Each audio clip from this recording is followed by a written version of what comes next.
Good evening, everyone, and welcome to today's virtual event, a conversation about disparities in education, creating actionable change, brought to you by the Dorson Community Foundation. My name is Dakota Palicki, Strategy Officer to Lumina Foundation, and the host of the podcast, Today's Students, Tomorrow's Talent. I have the pleasure of serving as your moderator for today's discussion, and we're very, very glad that you're here with us today. We have a really great panel in store for you, but this evening will be only successful with your engagement. We're asking that you please make comments, ask questions, and most importantly, make connections through the question and answer feature throughout our time together. We'll be taking some of your questions as we go along and also save some for later in the evening. At Lumina Foundation, I have the privilege of working with dozens of communities across the country on improving equitable education outcomes. And while many of these partnerships, including your own here in Essex County, have been doing this work for decades, the murder of George Floyd redirected America's collective attention towards the relationship between race, communities, and the social systems we all rely on.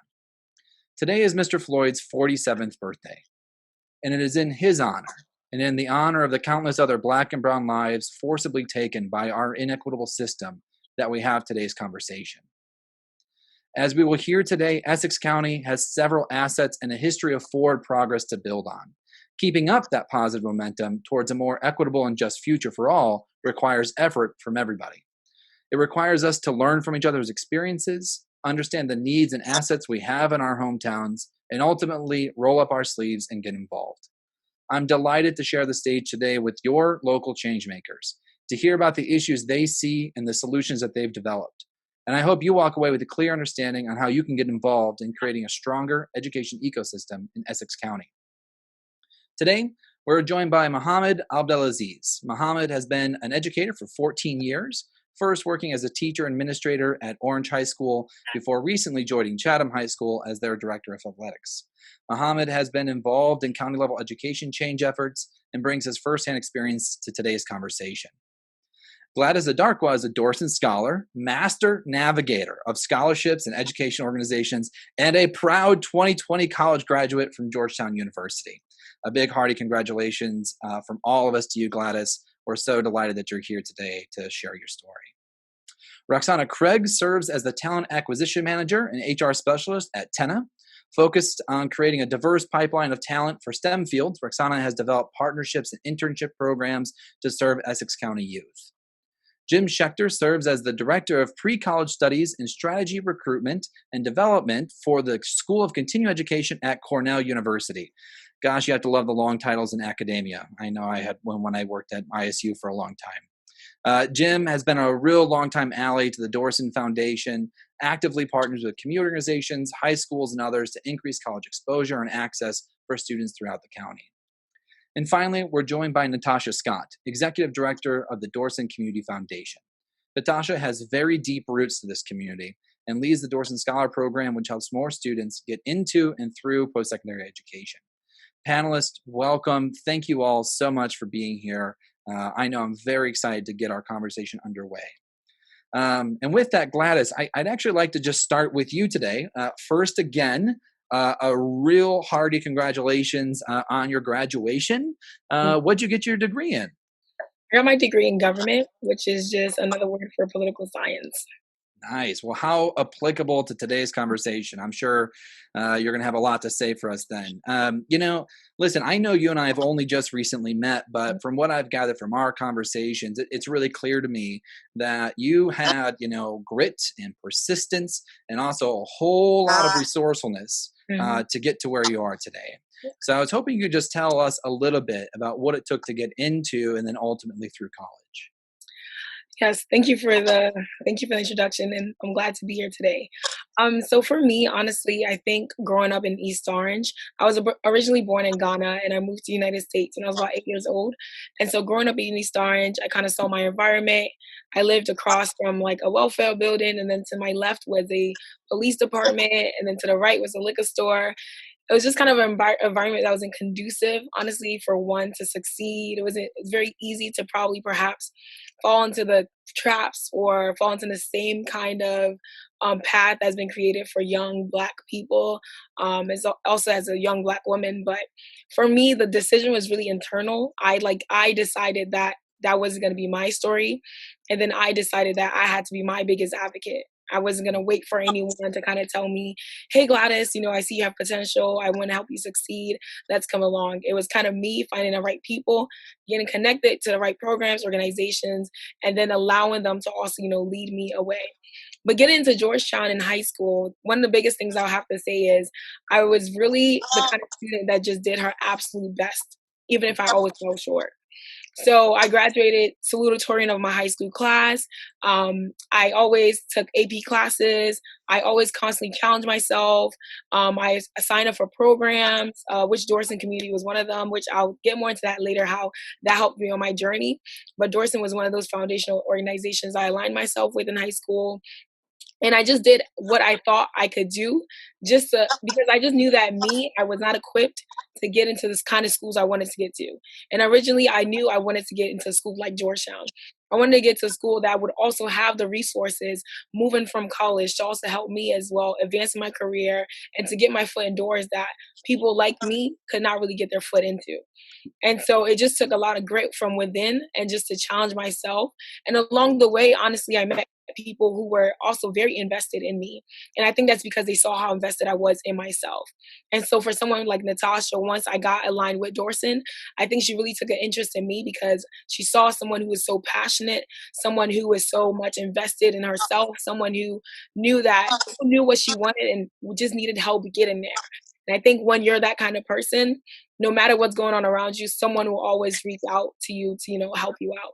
Getting into Georgetown was, I would have to say, the easiest part, honestly, because once I got in, it was a question of, I came from a public high school. I don't know how to study well. I have 300 pages of reading to do every night. I'm like in office hours. As a first gen as well, I don't know how to do this. I don't know how to do this. How do I navigate this? What is going on? And so I honestly think getting into Georgetown was the easiest part. It was about graduating that became a biggest hurdle too.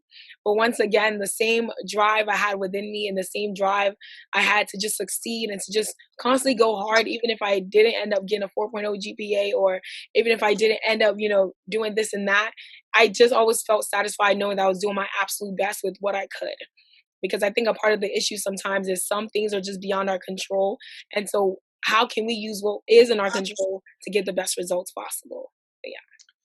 Gladys, that's an incredible story, and I really appreciate you sharing that, because clearly what it is, for me, what I hear is there's this perfect intersection of someone like you who is going to throw every ounce of their energy at being successful, making those connections, finding the right resources so you can achieve the vision that you have for yourself, in combination of finding those people and places that are also ready to support you. And I guess, Natasha, I want to kind of transition to you. And, we just heard a little bit about Gladys. Obviously Gladys is completely unique in so many great ways. But some of those similar threads about students needing that extra support, needing the system to work a little bit better for you. And clearly Gladys had to work, tirelessly to achieve her goals.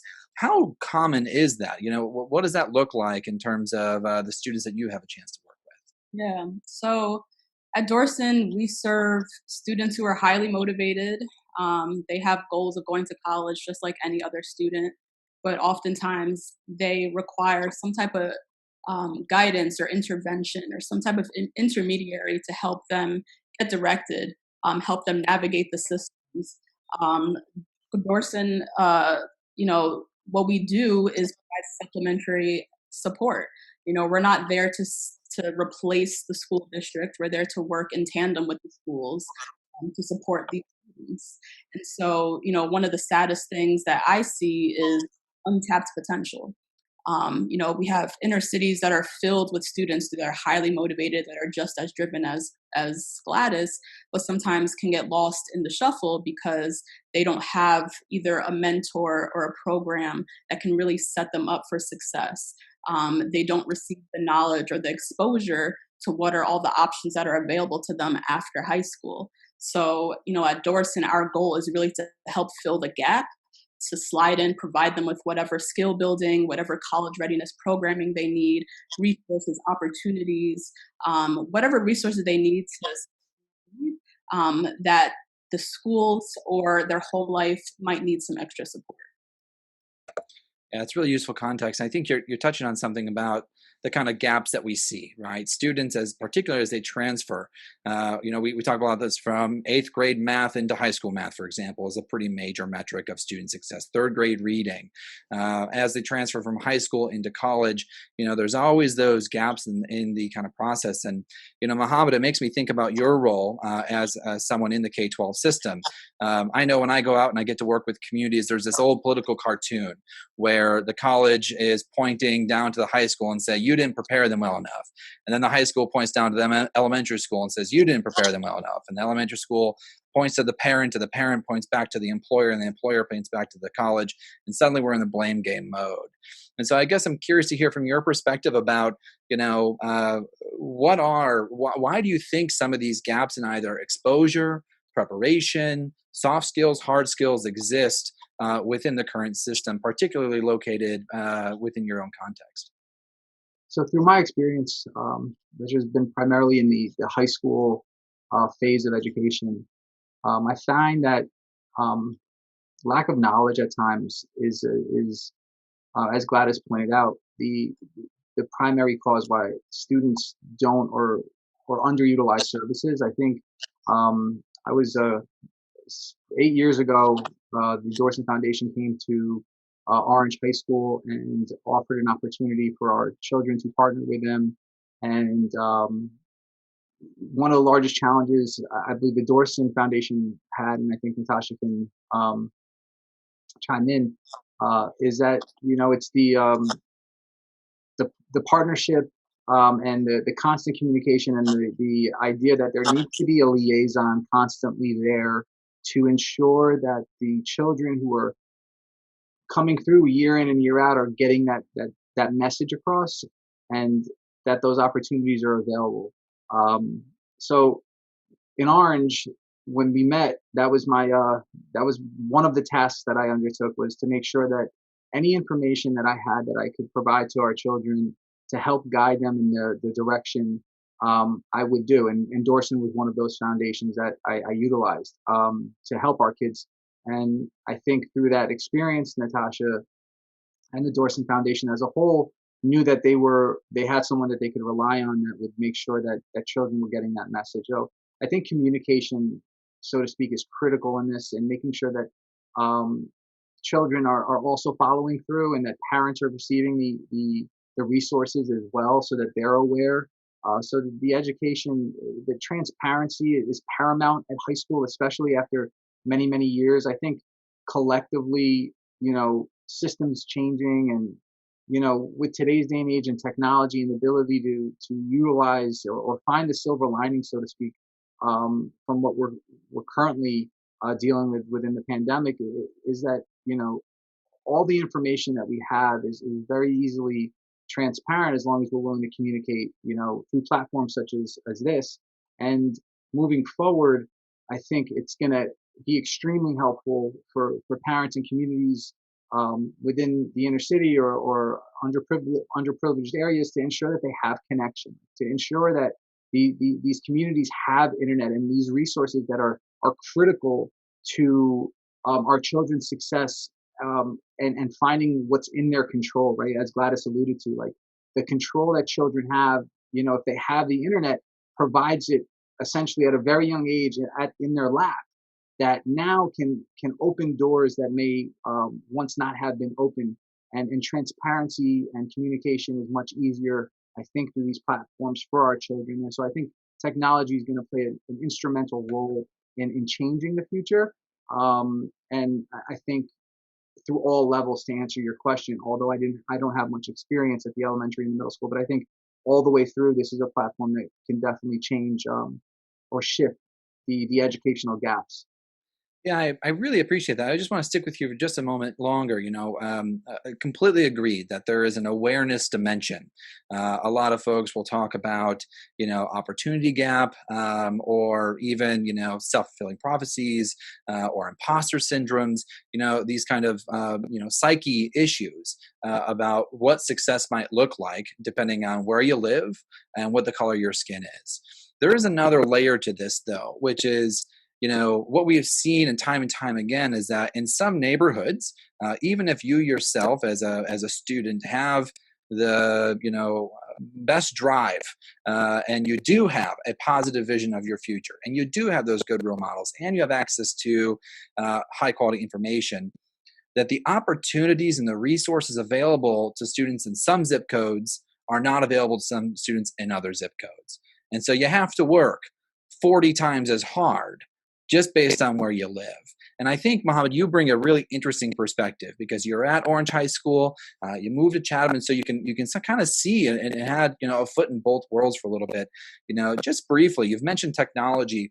What are some of the other elements that actually create the kind of unequal education system we currently have?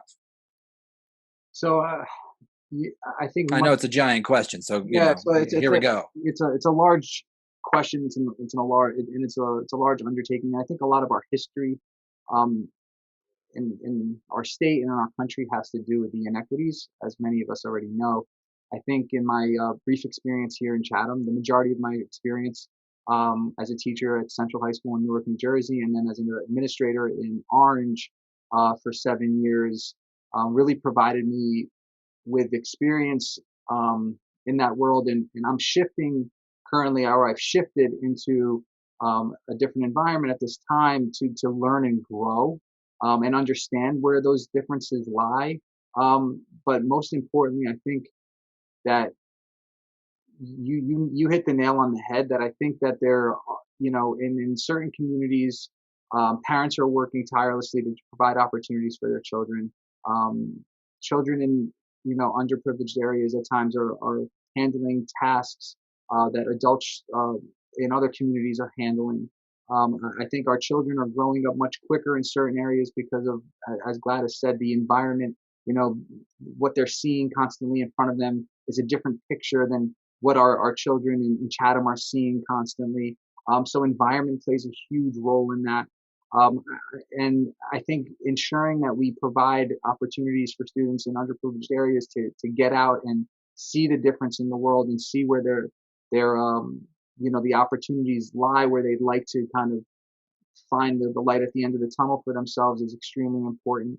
But at the same time, educating parents, I think, language becomes a barrier for some who are coming here as first generation children or, immigrants to this country. So there's a vast, in every circumstance, quite honestly, poses its own challenge. Every child goes through something different, whether that be here, in Chatham currently or in Orange. Children are children. I'll say this constantly. I think at times, the stresses at different areas, no matter where you are, children go through, and as parents and as teachers and as adults and as mentors and as role models, it's our job to pave the way for them. And it's extremely important, no matter what the circumstance is that anyone is going through. And I'm going to hit back on Gladys's point, what you have control over, what you're able to do and what you're able to find today with the use of technology, with the parents in your life. And if, there are challenges that you have there, then, finding those who you can lean on, whether it be a neighbor, a teacher. As a principal, I honestly created my own mentor group of young men to help men that, and we call, I came up with the name Boys to Men because of the influence that I knew I had as an athletic director and assistant principal.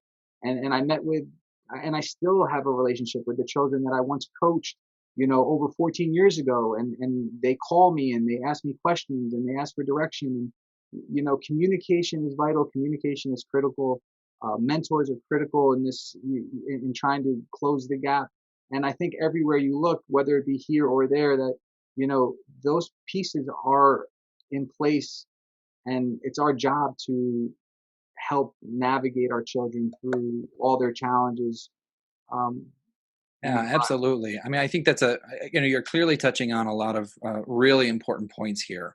And I, for one, appreciate that, it's one, I think one of the reasons we came together as a panel is to show how much current energy and entrepreneurial attitude that not only your students in your hometowns have, but also great staff like you, willing to step up and create some more programs to support students. We're also getting some great comments in the Q&A feed that are connecting to some of the themes you're talking about. Clearly there is a history of redlining, discriminatory practices, and we know that our system is oftentimes bolstered by property taxes. And so literally the funding elements of all this, there's a lot of policy dimensions at play that either create barriers or accelerators for the kinds of initiatives you're running. Jim, I want to kind of pivot to you, knowing that you too operate in this space by providing some unique programs for students from all over, and would just love to get your kind of take on this broader question about some of the challenges you see students having to overcome, as well as what some of your program is designed to do to help students during that key transition. Sure. Thanks so much. It's just fantastic to listen to the other panelists in terms of the personal experience and organizational experience. So I direct Cornell Summer College. So just to give some context, it's the vehicle that lets high school students from around the world come to Cornell in the summertime to study in undergraduate for credit classes.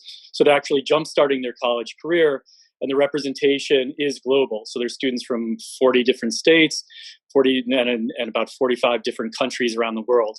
And it's a large student body. So it's about 1,500 students that would annually come to campus outside of this pandemic era. And during we can talk about that as well, where we shifted like all the institutions and converted everything online, which has its own challenges, as you were talking about, in terms of inequity and access.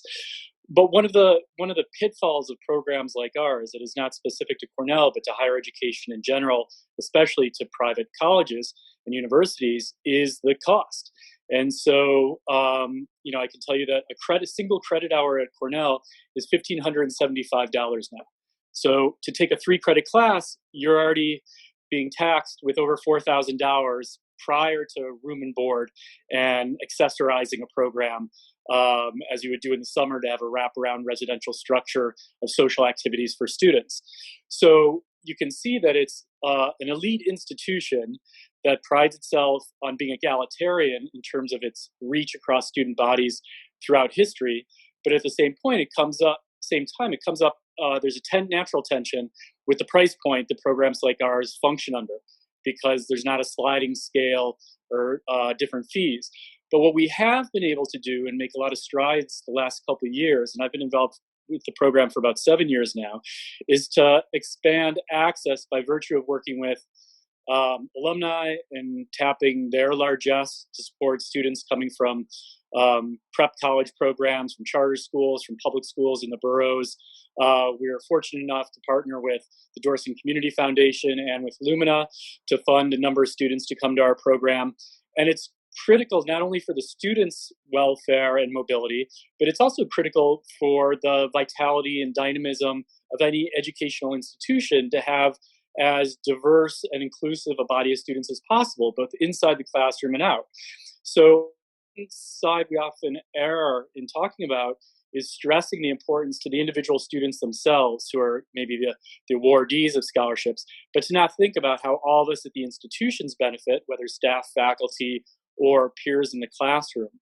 But the challenges are immense for students, and I think Gladys spoke to some of them in terms of origins and social structures and social systems and prejudicial systems, and the ways in which students from underserved communities have to face inordinate obstacles, largely themselves, but hopefully tapping into some of the networks and resources that everyone's referred to. But I think even thinking about the transition to campuses and coming to a predominantly white institution at Cornell, where there's 1,500 students from a global population, with 90% of those students paying full freight.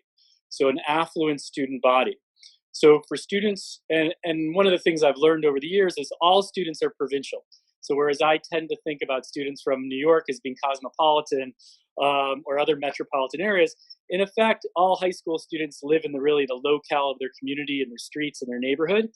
And so in terms of that transition, going from often an urban environment upstate to a largely rural environment, that's one divide in which their families, especially first-gen students, are unfamiliar with what the institution is and what the geography surrounding it is. So that's, a mental barrier itself. The other is just transitioning into campus and forgetting that even for students who are high achieving, ambitious, talented students.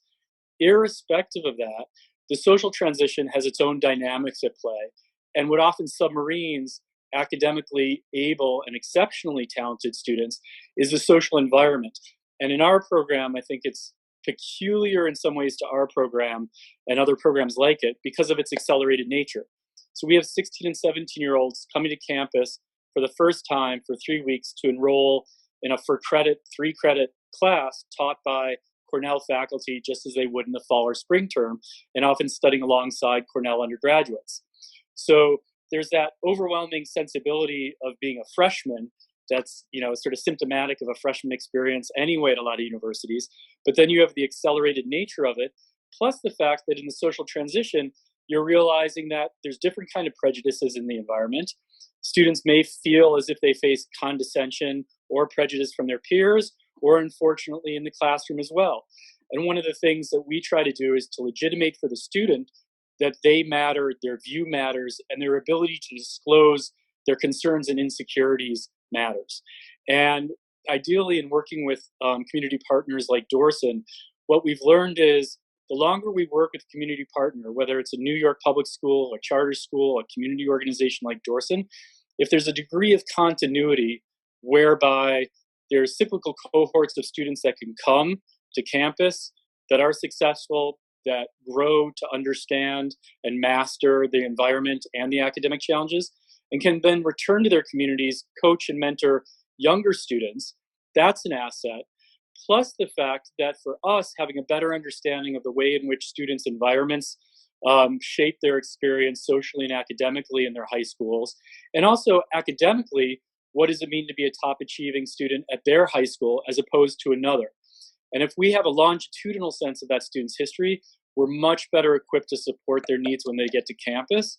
And ideally, and Dorson was really, I have to say, exceptional about this, an introduction to the students before they arrive on campus. So as you're speaking to Mohammed about having expanded resources or networks, so students may not trust the director of the program from the get-go, but at least they have one familiar face on campus as a node in their expanding network.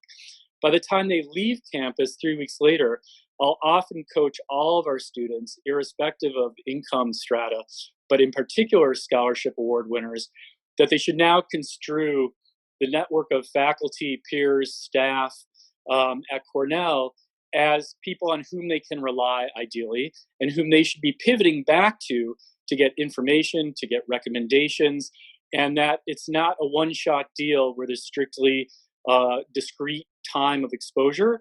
But what they need to do and what students need to be coached on is to familiarize themselves how to leverage resources and how to establish for themselves that they have the ego surrounding that. And we know from students from more affluent areas that there's a degree of entitlement where for them it's second nature to be savvy in these environments. But without that prior experience, and I think that's something that sort of Gladys was alluding to, it's something you have to learn to by dint of effort and also by reference to other students' experience and hopefully to finding good mentors in your environment. Yeah, and I obviously getting a lot of head nods from Gladys. So Gladys, I can't wait to pivot to you in just a minute, but I do want to bring Roxy into the conversation because, Jim, at the beginning of your remarks, you obviously talked about, higher education as one post-secondary route, but there is a pretty large national dialogue about college is pretty darn expensive these days. There are people wondering the kind of return on that investment sometimes. And there's a lot of really great information. But as we combine the conversation about racial equity with post-secondary routes, it also gets a pretty dangerous territory at times around tracking certain populations into certain jobs, having certain jobs not be very diverse. And Roxy, I know this is something you've been working on, particularly in the STEM field. Noticing that the STEM field in particular really could use some more diversity, particularly from where you were sitting. And I wanted to give you a chance to also weigh in on some of the things that you've been doing within your through partnership within your organization to serve students in the county. Yeah, I'd say having recruited in STEM for a couple of years, there's definitely a big gap in diverse talent. So Black and Hispanic software engineers, women software engineers, I don't want to say they don't exist because they do. I don't think employers are making enough effort to actually partner with organizations like Dorson to find and retain them. So part of the work that I've been doing is building out this long-term partnership with Dorson and making sure our kids in East Orange and Newark are getting the long-term career investment.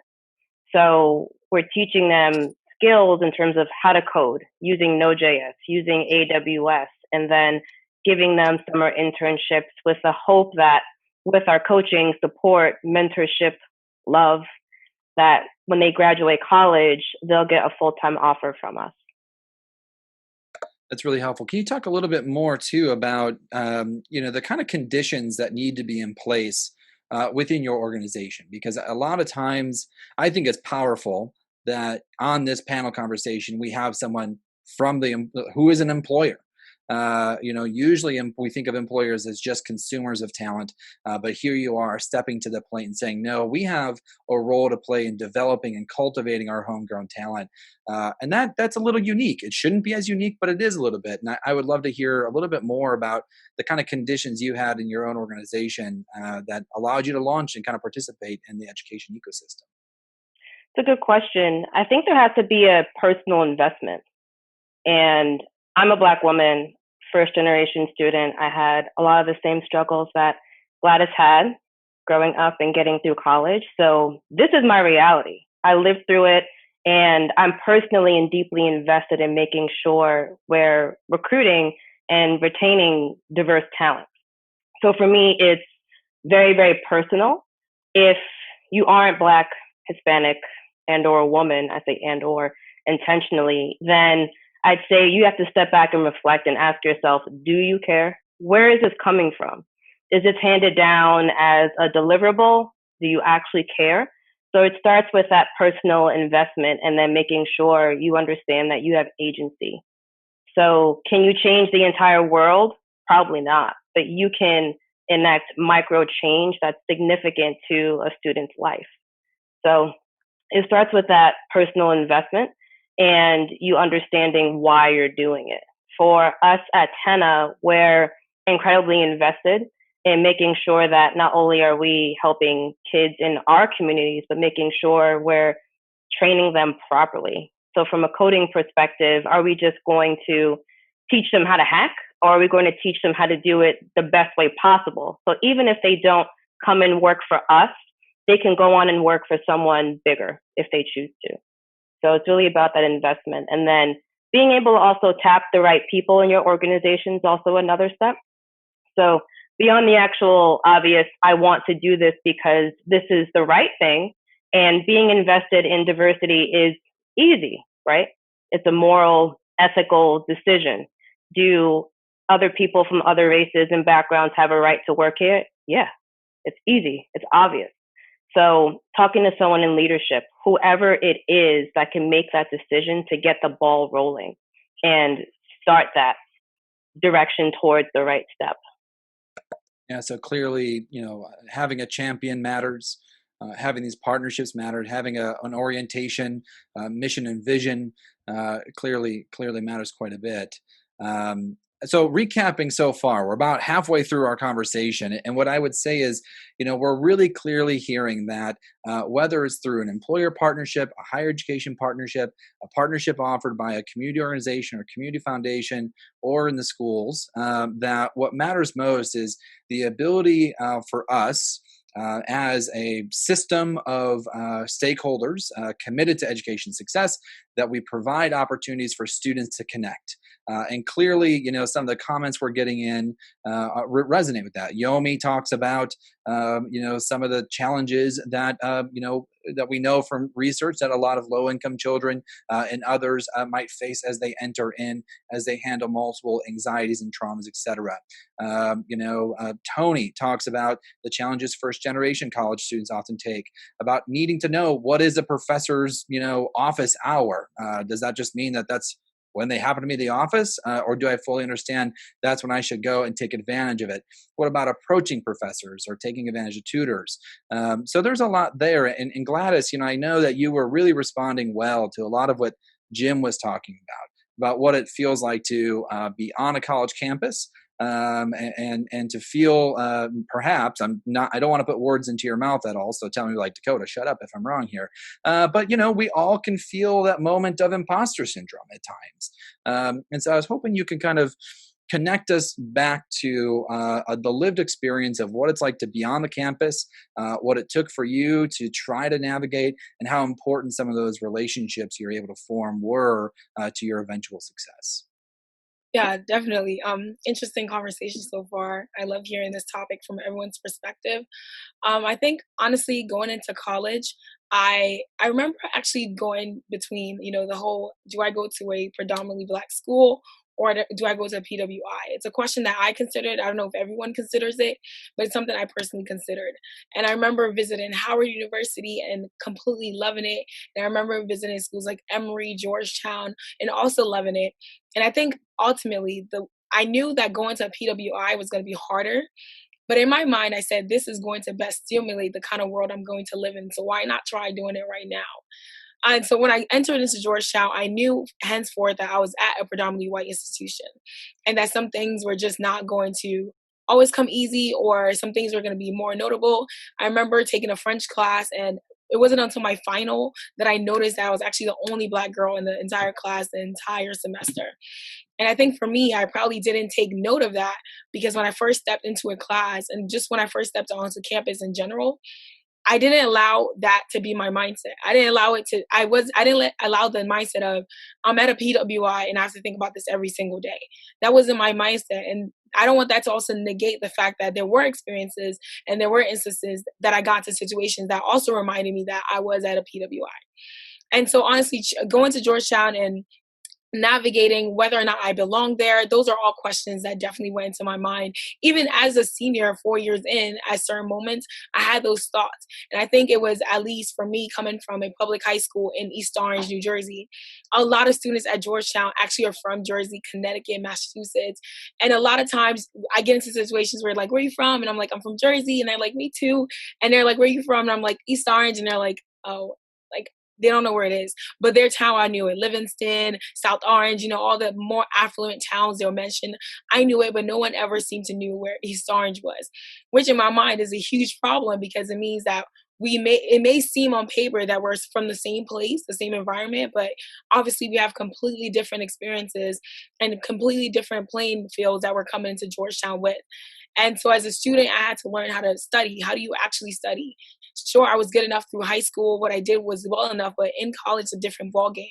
You're not competing against students who went to schools that basically trained them to go to school. I've had a friend who literally told me that her high school was just like Georgetown. And I laughed so hard because I couldn't imagine like being in a high school that felt like a college. But she was well equipped to be at a place like Georgetown, and I wasn't. And so the same thing I did in high school, I had to bring that mindset here. Whenever I'm in class, making sure to never miss classes. I wasn't afforded that opportunity to like be one of those students that just, oh, I don't feel like going to class today, I'm not going to go. That could never ever had been my mindset, because I don't think I would be where I am today if that's the kind of mindset I took on. I knew the position I was in, I knew who I was, and I knew the world I lived in, and I knew that everything isn't afforded to me easily. So I do have to go that extra mile that you mentioned earlier, Dakota. And so it was going to office hours, it was doing those things. But lucky for me, I knew these things. I knew because I reached out to people who, when I was a freshman, were seniors and juniors, and I had lots of conversations with them because I knew I didn't have anyone who was previously in my position. So I went out my way to, once again, seek mentors, find those people. But I think from this conversation, what I really want us to really also talk about is just, why is it that some people do have access to these things and some people don't? I had access just because by nature, I'm just very driven, just very, outgoing. That's just my nature. But for someone who is maybe more shy off, someone who also is probably even in a less, like a worse predicament than I am, how do we get them access? Because something I also realized that when I was in college is a lot of my friends, I'll tell them, oh, I was a Rutgers Upper Bound, I did Dorson, and then when I was in college, I did SEO, Seizing Every Opportunity, another program just for, college students to kind of get their door through corporate America. And a lot of my friends were kind of like, I don't know what that is. I don't know what upper bound is. I don't like, they're like, I have never heard any of these programs. But in my mind, knowing where they're from, I'm like, they have similar ones there. But what was it that was so different about me compared to other students who also grew up in backgrounds like me, that didn't know these kind of access points that they had, these resources that they had, but I did. But I think altogether, I think my biggest message, honestly, today would just be one, take it, like just doing good with what you have, because it's not all the time that we're unfortunately going to have everything handed to us or going to know what we have available to us. But it's really unfortunate. I use that word so many times, but we really live in an environment that, as a Black person, as a minority, as a woman, you have to just, it has to come from within. You really have to seek it out for yourself. And that's not necessarily the situation for a lot of people. A lot of people get it handed to them. A lot of people, they get sent emails and all those things. But I think, honestly, once you find it in yourself, that you have to be your biggest advocate, and that you have to find the Muhammads in the world who are willing to also reach out and, mentor other students, because they know that life is not exactly on a silver platter for them. It has to really come from within. And so college overall, like how I was able to get through all of it, was really just consistently remembering where I was from, who I was, and remembering that at the end of the day, it's me, Gladys, that's always going to stand up for Gladys. It's nobody else. And so what can Gladys do to always make sure that she is in the best position possible? And then along the way, Gladys met the Natashas of the world, the Muhammads of the world, and all these other people that was able to uplift her as well. So Gladys asks a really great question. Why isn't it the same for everyone? Why isn't it the same for every student? And wondering if any of our panel wants to take that question on. I think that's exactly the reason. That question is the reason we're on this conversation here, Gladys. So well put. If I could jump in, I appreciate that, Gladys. You gave me the chills, and I want to let you know that I think that what you're saying is what it takes for everybody in the world to be successful, no matter where they're from.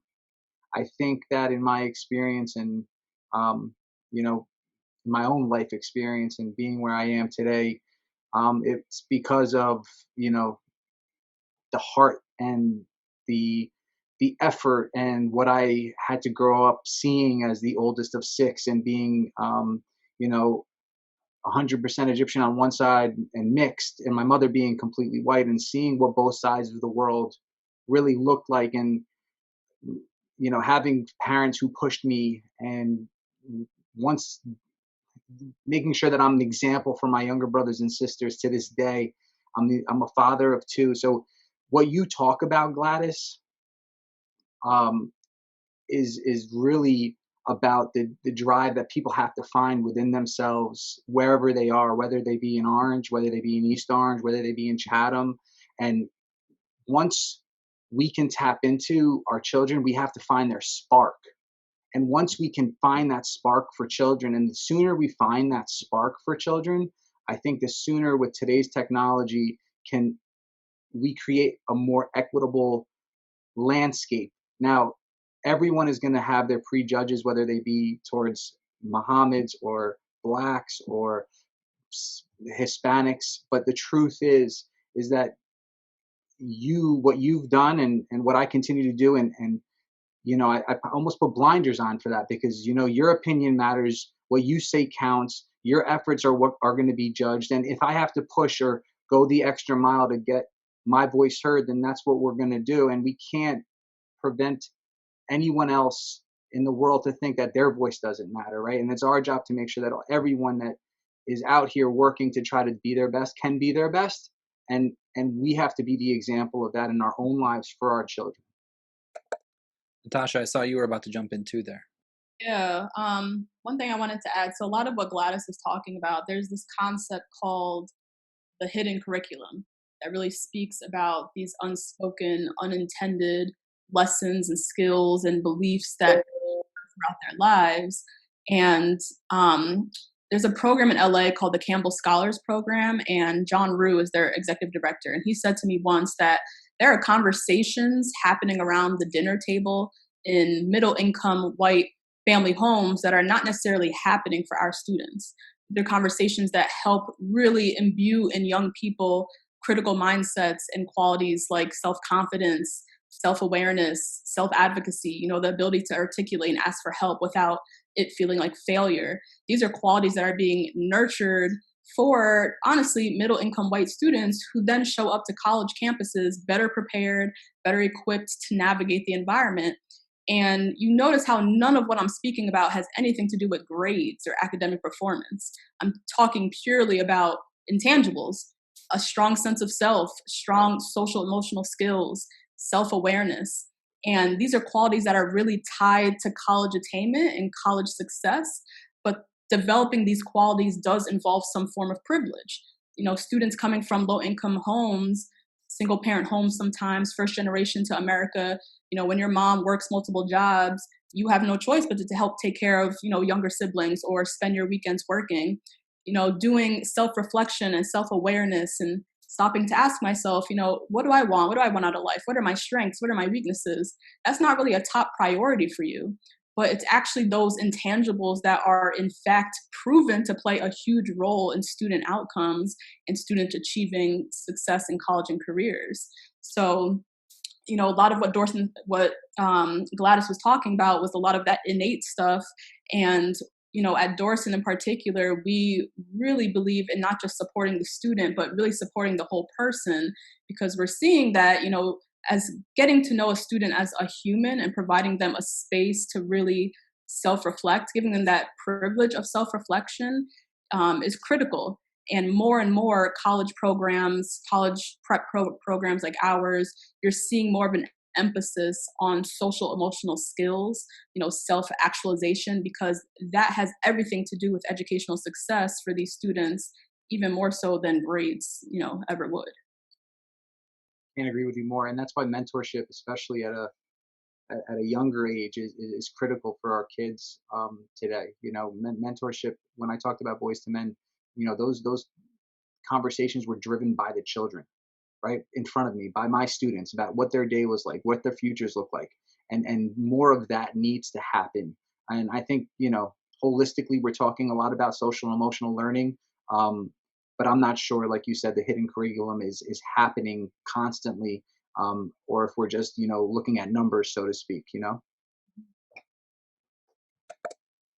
So I'd like to pivot just slightly here because there is I know in a lot of the work that I get to do, we talk a lot about the importance of concurrency, and I'm reminded of that same conversation here.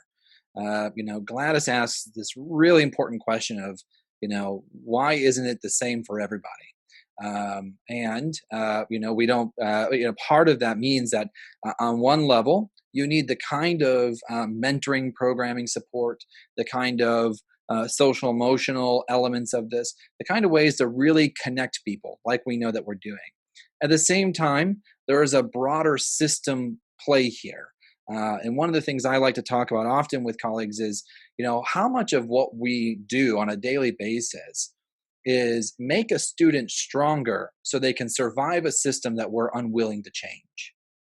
Because the reality is that some of these things that we're talking about students not being able to persist through higher education, students not having access to internships or the financial aid they need to pursue post-secondary education, are more system issues than it is of the individual student.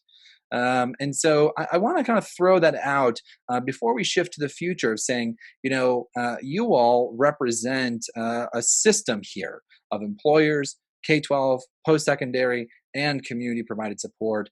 What are some of the limitations that you see that could be starting to chip away at that system-level issue to make this work truly at scale? And Jim and Roxy, I'd love to tap one of you to make sure we get your voice in here as well, if you have an early thought. If not, I know Natasha and I have talked about this before too, that could pivot there. Jim, I think you're on mute. Let's make sure we get you off muted. There we go. So I think that, I think it's, what we're trying to do is make our institution more porous. So there's accessibility. But once you start talking about these systemic issues, and earlier you spoke about tax bases and property values of communities, and that issue cross-cuts urban centers just like it does, schools half hour from Cornell, where we have students living in where there's a rural divide with more rural, less of a tax base. And those students are only 30 minutes from one of the premier institutions in the world, but they've never set foot on the campus. So in terms of the divides, this cross-cuts geography and demographics of populations, but systemically, how do we start to alter the public school landscape so there's a greater investment in it, and de-link it or decouple it from tax and property value? That might be one start, right? That's an absolute heavy lift and politically dead weight. But realistically, from what I see in terms of the broad spectrum of students with whom I'm privileged to work from across the country, that's where the stratification transpires. What kind of resources do they have at their schools?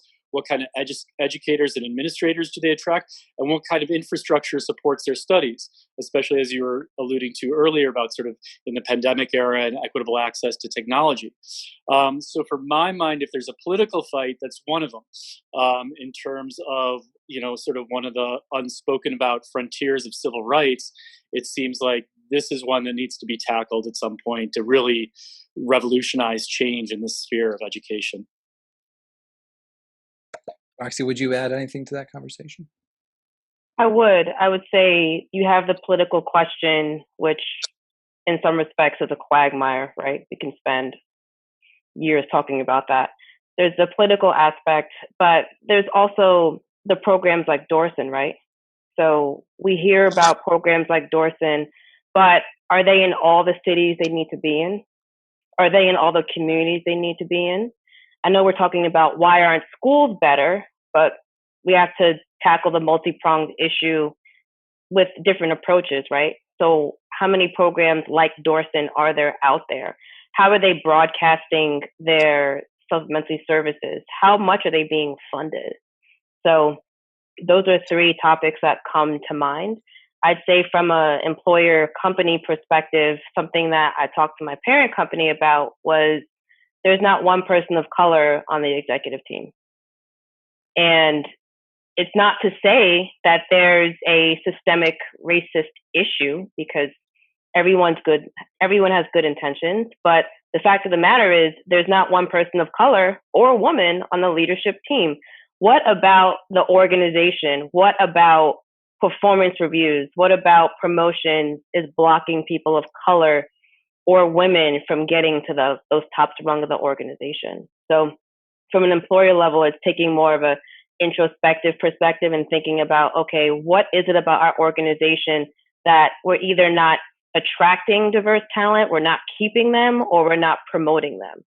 So it's that introspective or introspection that needs to happen on the company level. I think from a K-12 perspective, I think differentiation, I think needing the necessity to differentiate holistically. I think we blanket using funds across the state, as aid for different areas. And I think really taking a closer look from a state level at how those funds are actually being used and how they're being distributed from a federal level, and then changing our calendar. I don't think the calendar is conducive to retention, especially for students who don't have the same resources as those in other privileged communities, where they can go to camps and colleges and socialize and build on those skills. And a lot of our kids, in underprivileged areas don't have those opportunities. And I know the Dorson Foundation does a phenomenal job trying to bridge that. But they can only handle so much, to Roxy's point. So I think really taking a closer look at the educational calendar that we all know is extremely outdated is another solution to fixing and assisting the inequities in education. So with a little bit of time remaining, I have another question I think is a fun one, but I'm super nerdy about these things, so you all might be like, "You get out of here." One of my favorite questions that asked cross-sector collaborations is, what can we do together? What can we achieve together that we could not do alone? And I think a lot of this is highlighting that, this conversation. We can't rely on our public school systems to fix all the issues that we want to fix. We can't rely on private philanthropy to do that, or higher education, or even the private sector or public sector. So we have to come together. And what I appreciate is that you all are pros at doing that. You've been doing that with great success. I mean, heck, look at Gladys. Gladys is now ready, rolling up her sleeves to come and engage, run for political office. It's going to be lovely. Vote Gladys. I'll be the first campaign donor. Said it right here, right? So I guess I just want to go around the horn quickly. Natasha, we'll start with you. If you think about the future, what is it that you and the community and all the organizations together could achieve that you couldn't do alone? Yeah. So, Dorson would not exist without partnerships. We're an all volunteer organization. We operate on a very tight budget. We've accomplished some pretty impressive outcomes and have existed for almost 30 years. But we simply would not be able to provide some of our resources and opportunity if not for partnering like we have with Cornell and the Lumina Foundation to send students, to Cornell, or partnering, setting up a partnership with Tenna and Roxy's organization. I think we sometimes become daunted when we think of the larger, problem of public education and how do we solve that greater issue. But sometimes it does take some personal agency. I know my mom, for instance, started Dorson almost 30 years ago. And, she was someone who saw inequity within the community and wanted to put together programs for students. She didn't wait for a handout. She didn't wait for, government intervention. She kind of just did it on her own. And I think Roxy, I really want to highlight her because she, really implemented this partnership between Dorson and her organization. We whipped together this internship program for a student this past summer that we pulled together in a matter of weeks. That really took personal agency from Roxy, that took her being an advocate at her organization, that took me having a program of students and us creating a program that was mutually beneficial. So I think partnerships between all sectors is really what's going to help. I know for a fact Dorson and lots of other organizations, we cannot do the work that we do if not for partnering with educators like Mohammed, people in the corporate private sector like Roxy. I think all of us, even audience members, are part of either education system. Somewhere you're somewhere within the ecosystem, and you just got to think: what are the resources I have? What are the needs of my community around me? How can I create a partnership, or how can I match up to make sure that those resources are getting distributed in the way that they should? So that's my thing, is just personal agency and just seeing what resources you have and how you can make a match with what are the needs around you. Yeah, Jim, what can we do together that we can't achieve alone? You're on mute once again, Jim. Sorry. I think that, tonight's a really good example in terms of a conversation that helps crystallize issues and expose others to aspects that they may not be familiar with, whether it's of lived experience, like Gladys has been able to represent in terms of a student's travails and triumphs, or whether it's thinking about some of these systemic issues through different organizational lenses. I just think like conversations of this help seed partnerships that you couldn't readily identify tonight, but it's not unlikely in 3 months' time, somebody will turn and try to articulate what they're doing with somebody else, right? Or I'll get an email or a call or an inquiry from somebody who previously would have been anonymous to me had I not participated. So I think it's sort of being open to that possibility because I found that partnerships get seeded in all sorts of ways. And it's not always, I really appreciated what Natasha just said. It's not always an issue of money. I tend to focus on that just because of the fact that I don't have license to do away with tuition. But in terms of fostering partnerships that work to better students' condition and status academically and socially, that's not always pinned to money. And I think really good examples of that I've encountered recently are student-driven organizations and initiatives. There's a young man I worked with who's a first-generation student from Mali on campus, who was originally a summer college student through a program in Harlem, who now generated a program through a student body organization called Students for Scholars Out of Africa, providing prep college programming virtually this summer for 30 students from Harlem, actually to Ghana and Nigeria. So I feel like student energy isn't often harnessed by organizations to the extent that it possibly can be. And it's those students who often have the best insights, familiarity, and also really, genuinely the ability to reach their peers and transmit information that's critical in a way that is more readily assimilated by somebody who's a teen than necessarily getting it from an adult the second time around. So I feel like the more we can also rely on the young generation who we think we're supporting and actually foreground not only their successes, but provide them with platforms to use their abilities. They don't need to wait until they've graduated from Georgetown. They can start earlier, and I'm sure that's what Gladys was doing. Also, I think that, Natasha referenced the hidden curriculum, which was actually a product, I think, of a faculty member at Georgetown. But it's like students already know these things, even if it hasn't been codified for them. They're not aware there's a syllabus on the issue. So I feel like the more Dorson students there are speaking to students in East Orange or students in Des Moines, Iowa, who've had the same, sort of trajectory, speaking to other students in Des Moines, Iowa, we need to figure out ways to harness that youth energy and what really is expertise. Really helpful. Roxy, what can we do together that we can't do alone? I think we start with having uncomfortable or difficult conversations. And if you find yourself having an uncomfortable or difficult conversation, asking yourself, why do you think it's uncomfortable? What about it seems difficult? And then dismantling that mentally. So us being able to put ourselves in uncomfortable, quote unquote, or difficult conversations and spaces is one thing. To Jim's point, mobilizing our students, our kids, I have a very disputable theory that may or may not be wrong, but I really strongly feel like we're raising social activists.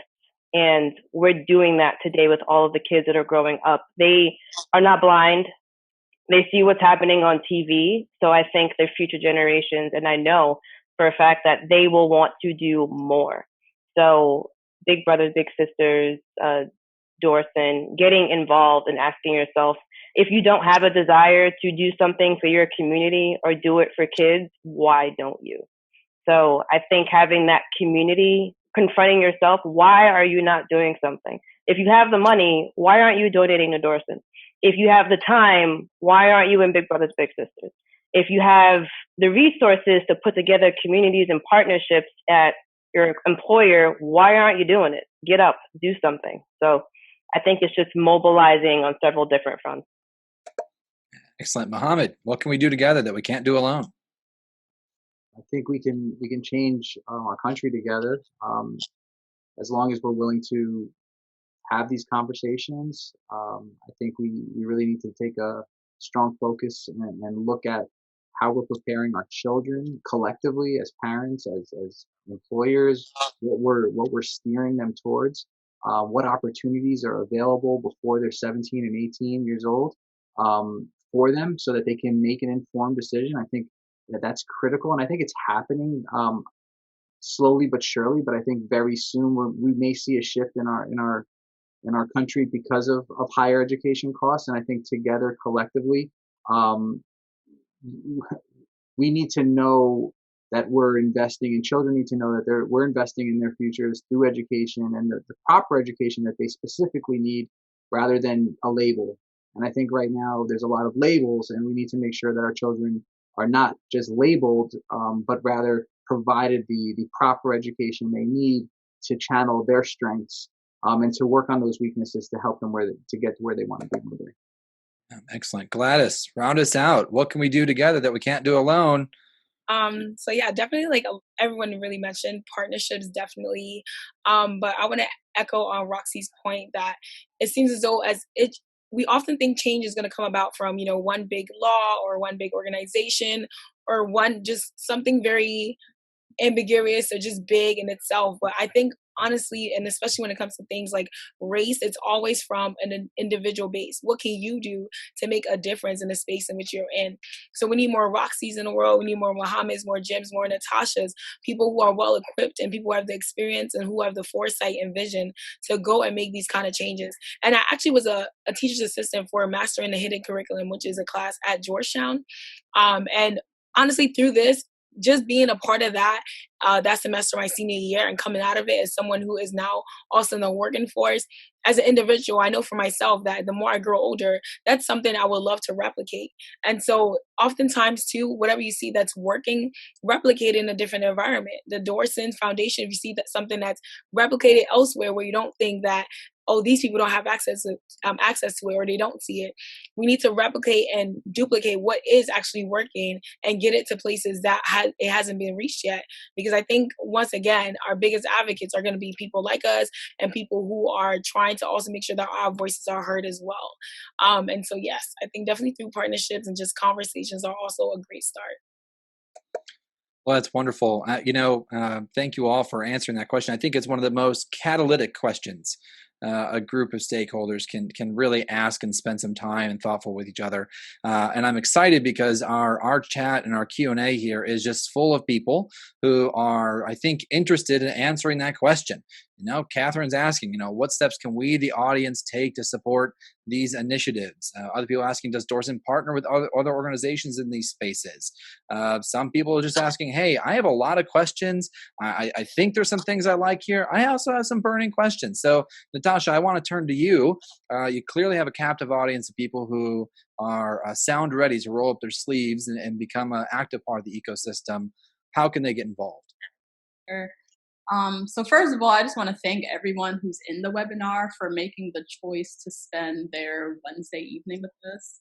I feel very hopeful for the future, seeing that there is a national conversation and attention on public education, and particularly the inequalities that are facing the most vulnerable students, which are Black and Brown students, low-income, first-gen students that we serve at Dorson have been serving for over 30 years.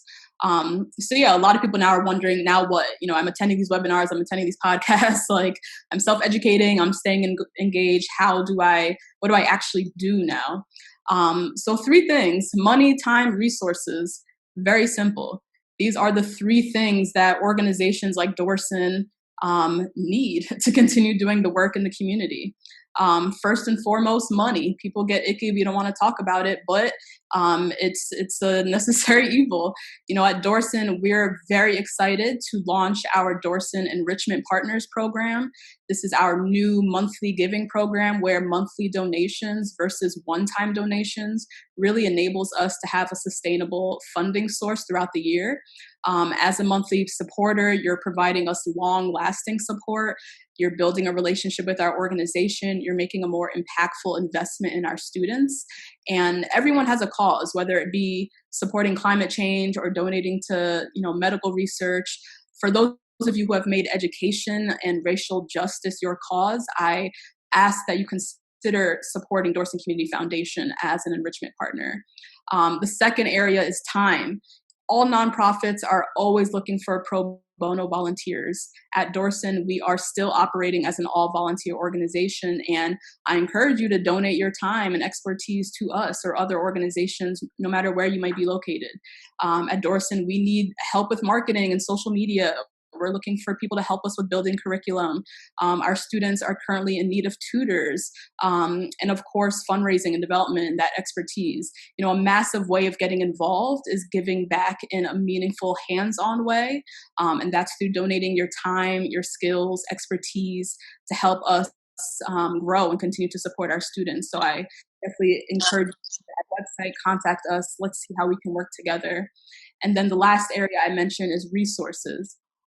We have to support our students through virtual learning because they are struggling right now. Students from underserved communities in the inner city are struggling the most.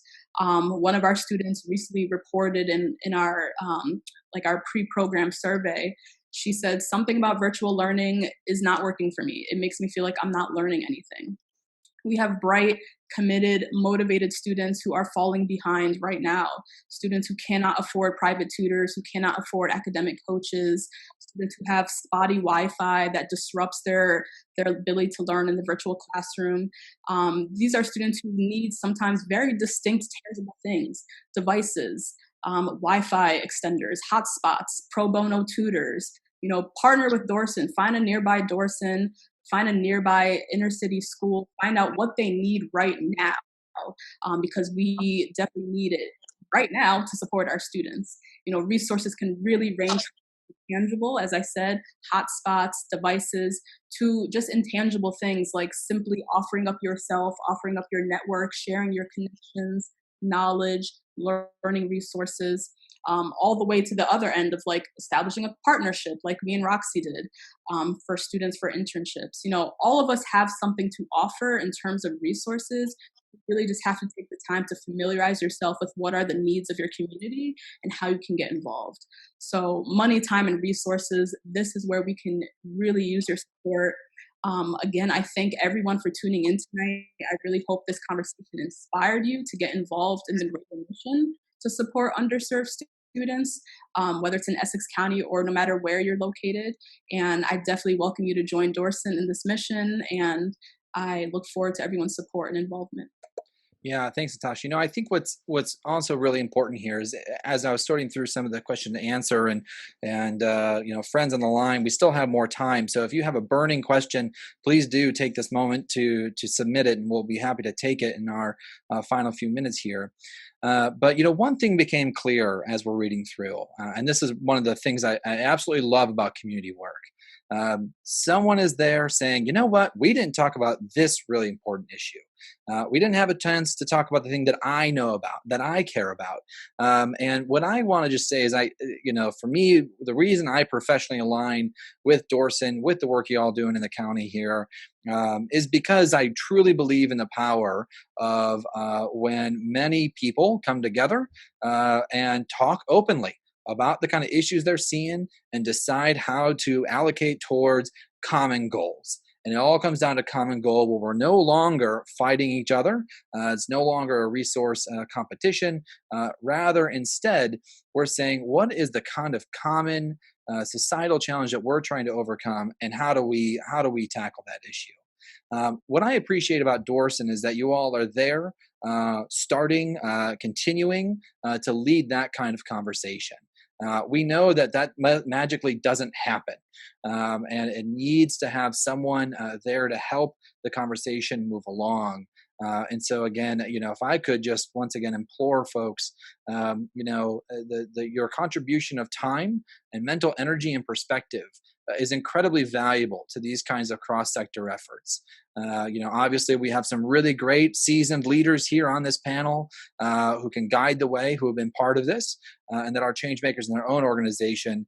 I think the table has many, many more chairs to it, and really welcome folks to get on. Before we close up, there are a couple of questions here in the chat I want to make sure we get to. One came in very early on from Laurel. So Laura, I still hope you're with us, because I was like, yes, Laurel, speaking my language. She asks, what are some of the measurable goals around achieving equity and inclusion? It's one thing that we can say, hey, let's talk about it. We can point to anecdotes of where it worked and didn't work. But, collectively, either at your organization or from a community level, what are some of the goals that you all think about when trying to work towards a more equitable and inclusive community? And maybe, Natasha, you want to take a first swing at this? Yeah, I can try. So for Dorson, there's a lot of organizations that prepare students for college. We are very intentional about including career readiness and workplace readiness within our curriculum as well. A college degree does not imply that you're ready for the workplace. And so our goal at Dorson is really to prepare scholars for the workplace of tomorrow. The jobs of today are going to look very different from they do tomorrow. And so we want to be able to create access to resources, knowledge, social capital for our students. So how we measure success is our students, discovering themselves, discovering what it is that their talents are and how that translate into a career, finding themselves in careers that not just make them happy and make them money, but also do good for the world. And it really is beyond just the focus on the academics. It's really ensuring that students are set up to be able to sustain themselves successfully as adults. And a lot of that contributes back to what you do for a living and finding a career that you're able to support yourself. So that's definitely one of our markers of success. Roxy, I kind of want to ask that question to you as well.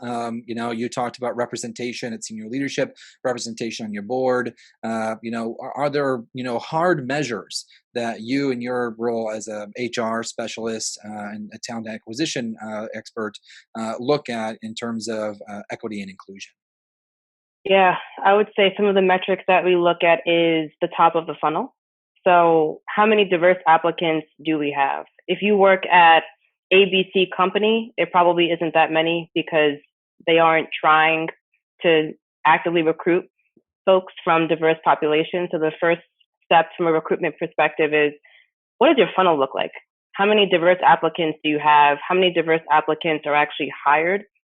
How many of them are retained? So if you have a success rate in hiring Black and Hispanic applicants, but then they quit or they're fired, or it isn't an inclusive environment and they leave after 2 years, that's a waste of time and their time too.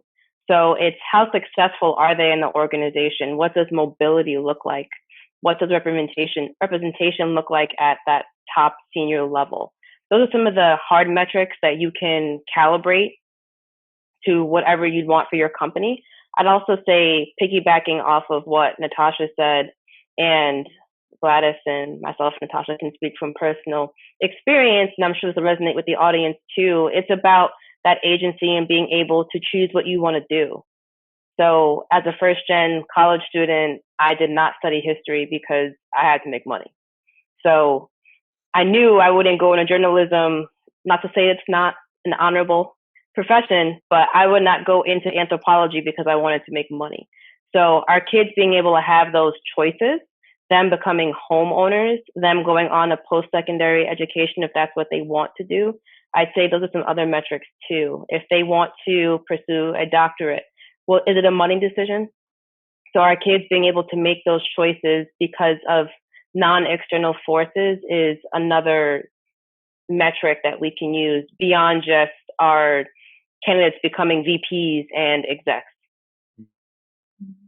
Yeah, there's another question here about the real importance of developing faculty and administrators to be sensitive to the needs of students from disadvantaged communities. Of course, there's a question about whether or to what degree Dorson adds this, but Gladys, I want to just start actually with you before asking Mohammed and Jim for their perspective respectively. You throughout tonight's conversation have pointed and even named specific people. This person was a champion for me. This person, really had my back. I knew I can go to this person. I have to believe, and you don't have to name names here, that for every one of those, there might have been, 1, 2, 17 of other folks that either had, a neutral impact or might have actually, done some harm. So from your perspective as a student, recent graduate, do you feel that developing those faculty and administrators is really critical? And if you were in charge of that program, what are some things that you would do to make sure people are equipped to better support more students? I definitely think that developing more leaders who are in roles that impact students is definitely critical, because I think for me, once again, at least being in the classroom setting, going to college, going to high school, being in a classroom setting, having a teacher that, like Natasha mentioned earlier, that just didn't care about your position in your class, but care about your whole self and what you was bringing to the class, spoke more to me and stuck more to me than than a teacher that just cared about the Gladys in her homework. Did she do what she had to do? I think having more teachers in place that care about the whole person and are also very much aware of what that person's life is like or what their experience is like. Because one thing this entire pandemic has shown me is that some people are just not aware and some people also just don't care. Especially being in a working environment for a little bit, a short amount of time, when the mass shootings were happening, when things were just going on, I really took notice of who was saying something and who wasn't, because your silence kind of spoke to the fact that you're ignoring that, how you didn't care enough about how I was being impacted in the environment I was living in. And so definitely having more educators and more leaders in general that are aware that not everyone is on the same playing field, and these are the ways that can impact them, whether they come to work or whether they come to school, their success and all those different things. And then can you please quickly repeat the second part of that question? Yeah, I mean, I think you actually answered it. So you nailed it. I think you definitely hinted at some things that you'd want to change. Mohammed, as someone who's been in a K-12, administration role, we know that culturally responsive teaching is something that is really dominating the teacher PD space quite a bit. What do you think we still need to be doing on the K-12 side to make sure that administrators, teachers, advisors, counselors are well equipped to serve the students that we're talking about today? Teachers need to love their children first and foremost. I think with love, the door is open because people are willing to give everything they are to those before them. And, education needs to, we talk about fixing education. And I think, to Roxanne's point, and the choice or the decisions that are made because people want to make money, I think we really need to kind of look back and say, like, how do we appreciate teachers? What is the level of appreciation of our teachers, and are we serving them, or should they be compensated more and respected more? Because I think we don't do a good enough or well enough job in the United States really appreciating our teachers who are serving our children and putting them on the pedestal for the efforts and the work that they do constantly, and especially right now in this virtual platform learning and trying to adapt curriculum and change how they've once taught for eons. It's great because it's showing the differentiation that they can have, but it's also a lot of work for them at the same time. Some teachers are teaching live and virtual at the same time. Some teachers are, one day live and then going completely virtual the next day. And the planning and preparation that teachers have to, that truly care and are in it for the reasons we're here today and trying to change and create equity within our system is really who needs to be highlighted, because those are the people on the front lines doing the work day in and day out for our kids to make sure that there are more Gladyses in the world. It's helpful. And then Jim, I want to give you the last word on this question. In higher ed spaces, there seems to be always this moment about how do we actually get faculty to really be front level folks, front level student success, coaches and connectors in a lot of ways. For some folks in the higher ed space, we conjure up the aloof faculty member who's so busy with their research and can't be bothered, but we also know that's not necessarily true anymore. Curious to just get your perspective on as an industry in higher education, or whether your own institution, what more we could be doing to equip faculty to better serve students more holistically. Sure. I really appreciate the question. I think one of the things, sort of chicken or the egg, but to cultivate those faculty when they're students. So like the McNair program that exists in many universities to get underrepresented students training in different academic disciplines and groom them to become graduate students and faculty at universities in the future. That's a critical component of the conversation, really, because students of color need to see mentors from the demographic that they identify with, so that they have those models in place, and so that conversations can transpire possibly more easily, and that their own needs can be recognized more readily. So starting even, sort of to seed that early on in terms of changing the constituency of who's teaching, so that there's greater representation from all populations. That's one. The other is that, you when you're speaking, made me think you're sort of tacking between faculty, but also alluding to staff. And while I think institutions like Cornell, in response to sort of this, this particularly hard moment, which the Black Lives Matter movement has really fostered attention for, and unfortunately George Floyd's death, like you said at the onset of our conversation, has redirected attention, is that there needs to be exposure at all ranks of society in the workforce. And Gladys, spoke to this about sort of like just in terms of joining a workforce and the notion that sort of silence is complicity, but ensuring that at all levels, whether you're talking about faculty, administrative staff, or others at the university and institutions in higher education, that they have exposure to these issues and not only the opportunity to speak, but that they're encouraged and incentivized to undertake that learning for themselves. Because I feel like at universities, often folks beyond faculty are thought of as sort of after the fact, that it's faculty that are going to spawn the difference in the student experience. But often it's, people in the front ranks and front lines of universities who are interfacing with students more readily and may have the impact of the conversation on the students. So I feel just like that training needs to sort of stratify populations at the university, so we're all prepared to undertake the difficult conversations that Roxanne, really wisely suggested we embrace. So I think there's obviously a lot that can be done, but I feel like when we think about universities, not to think about them as like you were saying, Gladys, like monolithic enterprises, but who are the people that actually populating the ranks, and how are they incentivized to continue learning for themselves so they're better equipped to interface with students who need their support. Friends, it's very clear that there is no shortage of ideas. You clearly have the expertise right here in your home communities that are ready to roll up their sleeves and really kind of make the change we want to see. And I think that's really incredible. One of the challenges a lot of communities face is say, hey, we have these intractable problems. We just need someone outside to come tell us how to do it. Well, I think what you're seeing here is that you have folks right here in your own backyard who have great ideas, have energy, have motivation and passion and mission, and probably quite a bit of resources to do some of this work. So as we wrap up today, I just want to say thank you to each of our panelists, Mohammed, Gladys, Roxana, Jim, and Natasha. Thank you so much for sharing your thoughts and experience with us today.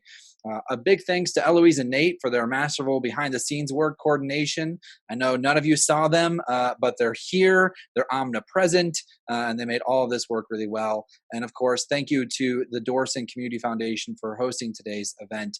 But honestly, our biggest thanks goes to you, the attendee, for joining this conversation, hopefully the first of many, and I do hope you get involved. I will close by just saying this. What you're doing here in Essex County is truly unique. I know that we don't know each other that well. I live in Indianapolis, and so, I don't know your community as well. But I do hope that you take my word for it, that what you're doing here is profound and unique and important. Because there are so many communities across the country right now that are struggling.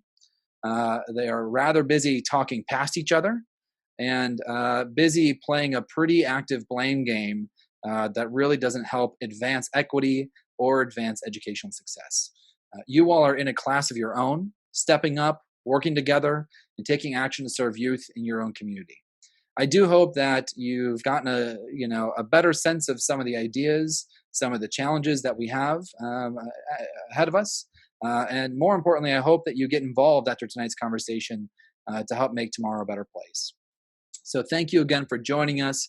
Be safe, be healthy, wear a mask, and have a really great night. Thank you all.